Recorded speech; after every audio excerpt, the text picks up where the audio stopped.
I'm 𝗔𝗯𝘀𝘁𝗿 from Seoul National University.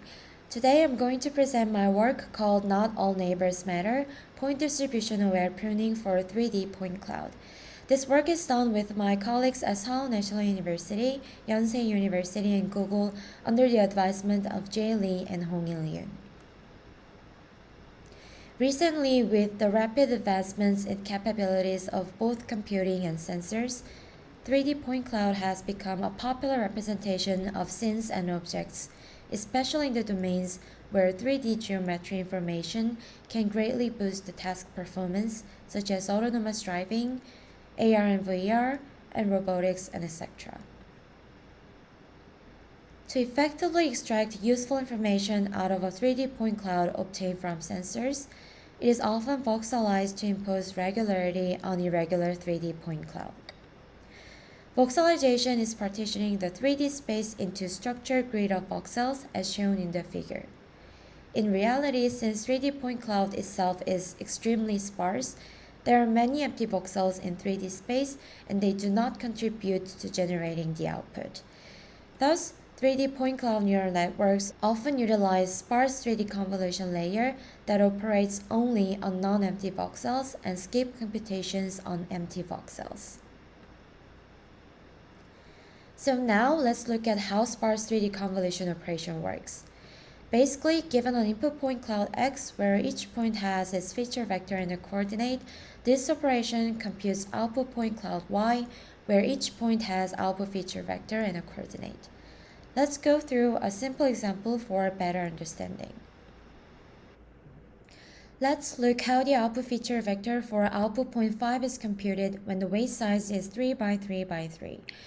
After placing weights center to be in the position of output point 5, all the input points in the receptive field participate in generating the feature vector of output point 5.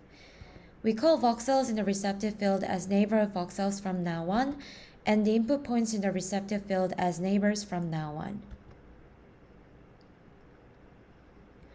So this operation iterates the neighborhood voxels and performs computation only when a neighbor is inside the neighborhood voxel. Since there is a neighbor in neighborhood voxel 8, it computes the dot product between input point 1's feature vector and the weight matrix 8.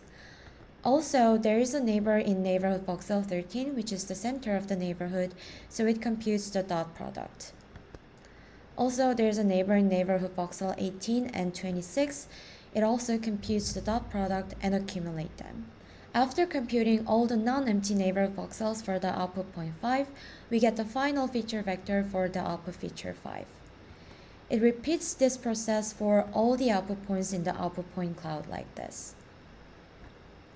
Even though sparse 3D convolution already performs computation only to non-empty voxels and skip computation for the empty voxels, still, applications are demanding more computing power as the size of the model and the dataset is rapidly growing, making it difficult to satisfy strict latency and energy constraints of 3D point cloud practical use cases. Thus, we provide a weight pruning technique called Spatial Point Distribution Aware Neighborhood Pruning that takes advantage of spatial point distribution to prune neighborhood voxels that relatively matter less to the output feature vector result. In this work, to summarize again, we propose a technique that effectively prunes neighborhood voxels based on the metric that captures spatial point distribution of a given dataset. Our technique consists of 3 steps, and we are going to look into the detail of how each step works. First step is analyzing neighborhood voxels for each layer in the model based on the training sets to smartly choose which neighborhood voxels to prune. We analyze the probability of having a neighbor for each neighborhood voxel with the training set like this. This is a result for the last layer in the model used for Stanford dataset in the evaluation. Based on the observation that there are groups of neighborhood voxels of which probability of having a neighbor are similar, we propose to group neighborhood voxels whose probabilities are similar. Then, starting from the cluster of voxels having the lowest probability of having neighbors, we incrementally exclude the next cluster of voxels as the degree of pruning goes up. In this way, we provide different levels of pruning degree.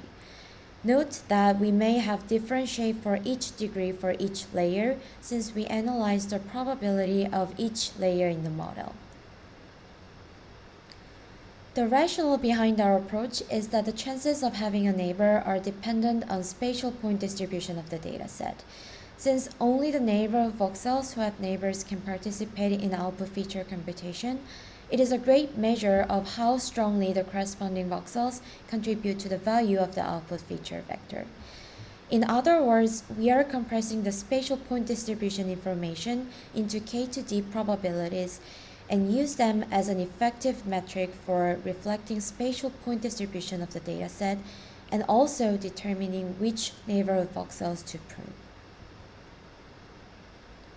Once we select the neighborhood shape for all pruning degrees for each layer, next step is search space exploration. The purpose of this step is to find the optimal configuration that can maximize the speedup while minimizing the accuracy loss of the pruned model. It is well-known fact that each layer in the model has different levels of tolerance to errors, so it is important to find the optimal pruning degree for each layer. However, assuming there are n layers and m clusters, the number of possible combinations grow exponentially, making it difficult to find the optimal configuration. For instance, a model with 40 layers, each with 5 clusters, generates extremely large search space like this. So here we propose our search space exploration technique that greatly reduces the search space with 3 constraints. The first constraint is grouping consecutive layers whose neighbor distribution are identical and applying same degree of pruning L to a group. In the 3D point cloud models, there are often 2 or more consecutive sparse 3D layers where the coordinates of the input and output point clouds are same and only the feature vectors are updated. In this case, the probability of having a neighbor is also the same for those layers since the spatial distribution remains the same. Thus, we choose to group such layers and apply same degree of pruning to them. From now on, we define n as the number of layer groups. Second constraint is limiting the pruning degree according to the new metric we provide called pruning friendliness. A layer's pruning friendliness is defined as flops reduction divided by the accuracy loss when the highest pruning degree is applied only to the corresponding layer group. For example, let's say we have 4 layer groups in the model and 5 clusters. To get layer group 0's pruning friendliness, we apply the highest pruning degree only to this layer and leave other layer groups as is and get the reduction amount in flops and accuracy loss to calculate its pruning friendliness. Similarly, we compute the pruning friendliness for each layer group like this. This is the result of pruning friendliness for each layer group for each dataset. Here, the layer groups with higher pruning friendliness means its accuracy loss is relatively small while it reduces the computation in large amount. Thus, it means it is a good target for pruning since it is robust to pruning than others. However, the layer groups with lower pruning friendliness means its accuracy loss is large while computation reduction is small. Thus, it means it is very sensitive to pruning, making it a bad target for pruning. So, based on this pruning friendliness of each layer group, we propose to apply a larger or equal pruning degree to the layer group with a larger pruning friendliness. If we see example of Sun RGBD dataset, we can see that layer group 6 has the highest pruning friendliness, followed by layer group 7, 5, 4, 2, 0, 3, and 1. So the pruning degree constraints on the layer groups become like this. In this way, we can greatly reduce the search space by a huge amount.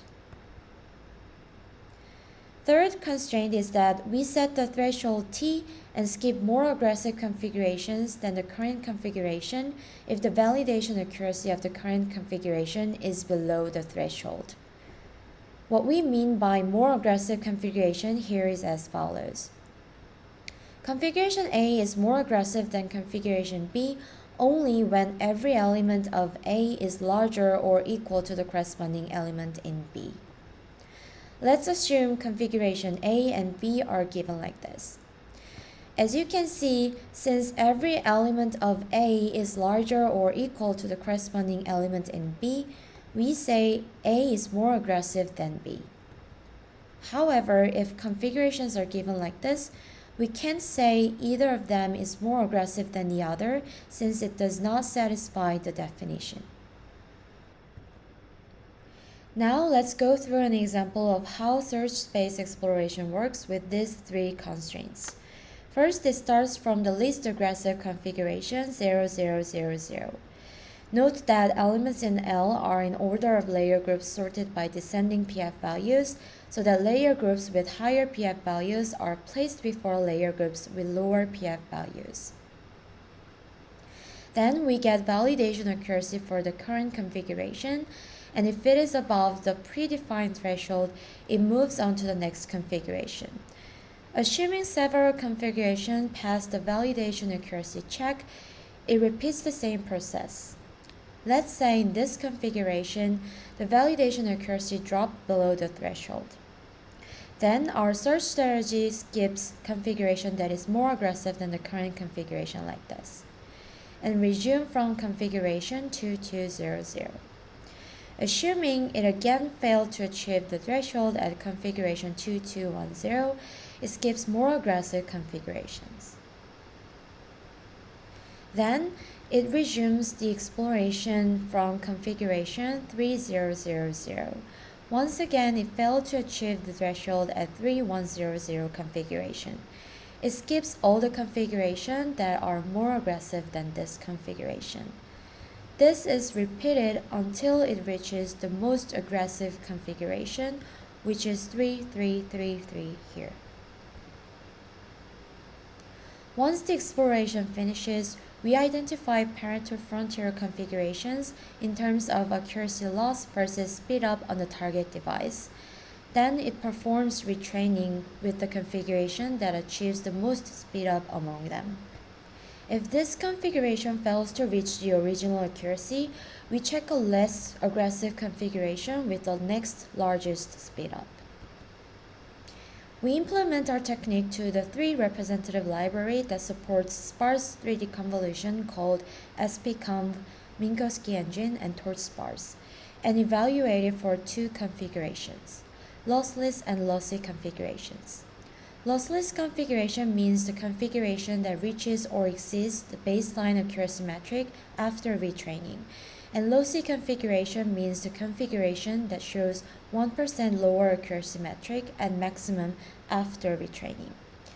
We achieved nearly 50% flops reduction for lossless configuration and 63% of flops reduction for lossy configuration. Also, we measured end-to-end speedup of our technique, and we achieved 1.6 times and almost 2 times speedup for lossless and lossy configuration.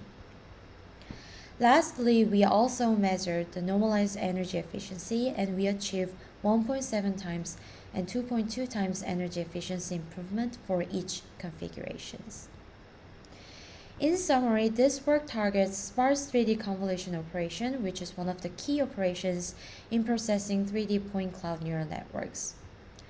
With the sparse nature of 3D point cloud, we observed that particular groups of neighborhood voxels in 3D point cloud more frequently contribute to actual output features than others. So based on this analysis, we propose a novel spatial point distribution aware weight pruning technique that achieves substantial improvement in both real-time speedup and energy consumption by pruning groups of less contributing neighborhood voxels for each layer. Lastly, our source code is available at this link. Thank you for watching.